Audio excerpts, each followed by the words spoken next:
Hello everyone welcome and welcome back to my mini blog. आज date start होता सकाल सकाल पइड पानी पीबारे तापर घर को जाइकी मु बनई पनीर मटर मसाला जार रेसिपी बहुत जल्दी आसीज।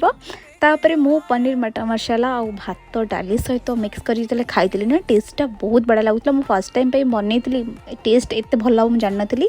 तापर से संध्या बेले बाहरी गलु आम जावाई परिवाटे तापर बाटर जो देखीदेला मिठा दुकान कहला मु मिठा खाइबा आ मो भाईर मिठा बहुत पसंद।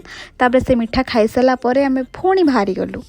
तापर रास्तार जाऊ जाऊ पुणी आम टे खाई तो नुँ आम से चाट टी आनी तापर गुगुनी मम्मी खाईला तापर मु भी गुगुनी खाई।